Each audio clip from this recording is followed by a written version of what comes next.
ఎన్నికల ముందు తమకు ఇచ్చిన హామీలను అమలు చేయాలని ములుగు జిల్లా కలెక్టరేట్ ముందు గీత కార్మికులు ధర్నా నిర్వహించారు. తాటి చెట్టుపై నుంచి పడి మృతి చెందిన కుటుంబాలకు ఎక్స్గ్రేషియా ఇవ్వాలని ప్రభుత్వాన్ని డిమాండ్ చేశారు. గీత కార్మికులకు పెన్షన్ అందించాలంటూ గుండెబోయిన రవి గౌడ్తో మా ప్రతినిధి Sampath face to face. Telangana రాష్ట్ర వ్యాప్తంగా కల్లు గీత కార్మికుల సమస్యలు పరిష్కరించాలని చెప్పి ఈరోజు ములుగు జిల్లా కలెక్టర్ కార్యాలయంలో నిర్వహిస్తున్నారు. ఎన్నికల ముందు ఇచ్చినటువంటి హామీలను తక్షణమే అమలు చేయాలి, సొసైటీలను ఏజెన్సీలో రద్దు చేసినటువంటి సొసైటీలను పునరుద్ధరించాలని చెప్పి ఈ కల్లు గీత కార్మికులు అయితే ర్యాలీ నిరాహార దీక్ష అయితే నిర్వహిస్తున్నారు. మన మధ్యలో కల్లు గీత కార్మికులు రవి గౌడ్ గారు ఉన్నారు, వారితో మాట్లాడే ప్రయత్నం చేద్దాం. చెప్పండి, మీ ప్రధానమైన డిమాండ్స్ ఏంటి? ఎందుకు మీరు ఇక్కడ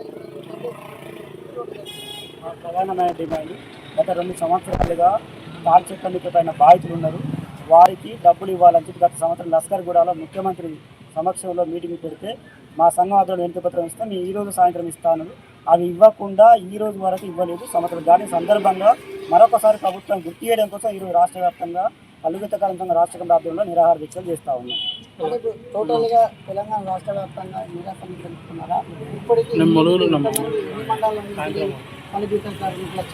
ప్రధానమైన డిమాండ్ రాష్ట్ర వ్యాప్తంగా చేస్తూ ఉన్నాం. మా ప్రధానమైన డిమాండ్ తాటి చెట్ల పడ్డ బాధితులకు తక్షణమే ఇవ్వాలని చెప్పి, దాంతోపాటు ఏజెన్సీలో రద్దు అయిన సొసైటీలను గత ప్రభుత్వంలో ఈ ముఖ్యమంత్రి గారు మాట్లాడిండు. ఇప్పటికైనా కూడా ఈ ముఖ్యమంత్రి గారు ఇచ్చిన హామీ మేరకు ఏజెన్సీలో ఉన్న కల్లు గీత కార్మికులు అందరికీ కూడా సేఫ్టీ మోకులు ఇవ్వాలని, రద్దు అయిన సొసైటీని పునరుద్ధరణ చేయాలని, 50 సంవత్సరాల ప్రతి ఒక్కరికి వృత్తి పింఛన్ ఇవ్వాలని కోరుతాము. ఓకే, ఇప్పటికే మనం చూసుకున్నట్లయితే తెలంగాణ రాష్ట్రంలో కల్లు గీత కార్మికుల సమస్యలు అంటే చెత్త మీద పడి వారికి ఎటువంటి ఉపాధి లేక ఇబ్బంది పడుతున్నారు, వారి కుటుంబాలు కూడా గర్భిణీ పడుతుంది. వారి పక్షాన మీరు ఎలా మాట్లాడుతున్నారు? వారి పక్షాన ఆ కుటుంబాలు దీనస్థితితో ఉన్నాయి. వాళ్ళు ఒక్కొక్కరు 5 లక్షలు 6 లక్షల రూపాయలు పెట్టుకొని ట్రీట్మెంట్ చేసుకుంటూ ఉన్నారు. ఆ బాధితులకు ఇవ్వాల్సిన 5 లక్షలు ఎక్స్గ్రేషియా ఇవ్వడానికి ఈ ప్రభుత్వానికి మాట రావడం లేదు, చేత కావడం లేదు. ఎక్కడో జరిగిన ప్రమాద బాధితులకు డబ్బులు ఇచ్చేస్తారు, కానీ కల్లు గీత కార్మికులు ప్రమాదం అని తెలిసినా కూడా వృత్తి చేస్తున్న గీత కార్మికులకు ఇవ్వడానికి సంవత్సరం కాలం పట్టింది. ఇప్పటికైనా ఈ ప్రభుత్వం తెలియజేస్తున్నాం, తక్షణమే ఆ సహాయాన్ని అందించి ఆ కుటుంబాలకు న్యాయం చేయాలని కోరుతాము అని ఆ పిల్లలు భయపడుతున్నారు. కానీ ఈ వృత్తిని నమ్మండి. ఏదో ఎన్నో పార్టీలు తిరుగుతున్నాయి, ఎన్నో వృత్తులు, ఎన్నో కులాలను నమ్ముతున్నారు, కానీ ఈ కులాన్ని ఎందుకు నమ్మరు? కులం ఏమన్నా చెడ్డదా అంటారంతనమా? కాబట్టి మా కల్లు గీత కార్మికుల సంఘానికి ప్రతి ఒక్కటి హామీ ఇచ్చిన వాటికి అన్నిటికీ నివర్తంగా చేయాలి. సీఎం గారు, మంత్రి గారు కూడా ఇచ్చారు మాట, అది తప్పుకున్నారు, అన్ని తప్పుకుంటున్నారు. ఏమో పింఛన్లు లేవు, 50 సంవత్సరాలు నిండినాయంటే నరాలు సచ్చుబడిపోయి కాళ్ళు పడిపోయి కూర్చుంటున్నారు, నడుములు ఇరిగి పడుతున్నారు, చచ్చిపోతున్నారు. అయినా రూపాయి ఇచ్చిన లేదు. మామూలుగా పార్టీ నుంచి ఎవరైనా పడ్డారు, ఎవరైనా ఊరికే చచ్చిపోయిన ముసలోడు 100 సంవత్సరాలు వచ్చిన ముసలి దగ్గరికి పోయి అమ్మ మేము ఇస్తున్నామని ఇంతో అంత సాయం చేస్తున్నారే తప్ప గౌన్ల కులాన్ని అంటేనే పట్టించుకోకుండా చేస్తున్నారు. మా కుటుంబాలు ఎటుపోవాలి? పిల్ల జల్లాలతో ఒక పొలాలు లేవు, ఏం లేవు, కూలి చేసుకొని బతికే వాళ్ళు. ఆ వృత్తి మీద బ్రతికే వాళ్ళను ఈ మాత్రం వాళ్ళను చూడకపోతే ఎలా? అందుకే గవర్నమెంట్ ఇచ్చిన మాటల్ని చూడాలని మా కోరిక. ఓకే, చివరిగా ప్రభుత్వం ఏమంటుందంటే కళ్ళు మొత్తం కళ్ళు ఆపివేయాలని చెప్పండి. కళ్ళు ఎక్కడో వేరే డిస్ట్రిక్ట్ జిల్లాలో జరిగి ఎక్కడో స్టేట్లో అయిందని గ్రామాలలో అది స్వచ్ఛమైన కళ్ళు అండి.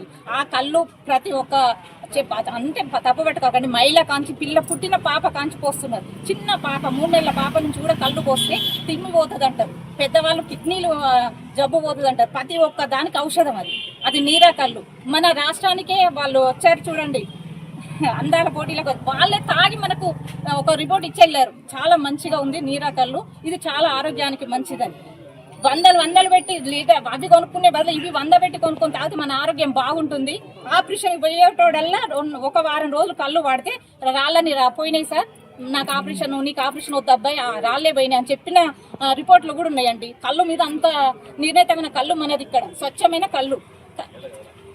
ఓకే రైట్, మనం చెప్పుకున్నట్లయితే కల్లు గీత కార్మికుల సమస్యలు పరిష్కరించాలంటూ, అదేవిధంగా స్వచ్ఛమైన కళ్ళు, ప్రకృతి ఇచ్చినటువంటి కళ్ళును ప్రతి చిన్న పిల్లవాడి కంచెని పెద్దల వాళ్ళు కూడా తాగుతారు. కళ్ళు ముంజకాయలు కూడా తీసుకుంటారు, కిడ్నీలో రాళ్ళు పోతాయి. స్వచ్ఛమైన కళ్ళు వేల రూపాయలు పెట్టి కల్తీ మద్యం తీసుకొని ప్రాణాలు కోల్పోతున్నారు. అటువంటిది మేము స్వచ్ఛమైన ప్రకృతి అందించినటువంటి కళ్ళు గీత కార్మికుల సమస్యలు పరిష్కరించాలి, కళ్ళు తీసుకోవాలని చెప్పిన ఈ కళ్ళు కల్తీ అని చెప్పి అనడం కూడా ఇది భావ్యం కాదు. స్వచ్ఛమైన కళ్ళు అని చెప్పి ప్రకృతి ఇచ్చిన వనం అని చెప్పి అనుకున్నట్టు కళ్ళు గీత కార్మికులకు తెలియజేస్తున్నారు. మరో దిక్కు వారి సమస్యలు ఎవరైతే చెట్టు పైంచి పడి కింద పడిపోయినారో వారికి తక్షణమే ఎక్స్గ్రే చెల్లించాలి. ఎన్నికల ముందు ఇచ్చినటువంటి హామీలను నెరవేర్చాలని చెప్పి ఈరోజు ఇక్కడ ధర్నా అయితే నిర్వహించారు. ఇవన్నీ చేయని ఎడల పెద్ద ఎత్తున ఆందోళన కార్యక్రమాలు చేపడతాం. సీఎం కార్యాలయాన్ని కూడా మేము ముట్టడించడానికి ముందుకు పోతామని మధ్యలో కళ్ళు గీత కార్మికులు అయితే తెలియపరిచారు. కెమెరామెన్ రవీందర్తో సంపత్, 99 టీవీ, ములుగు జిల్లా.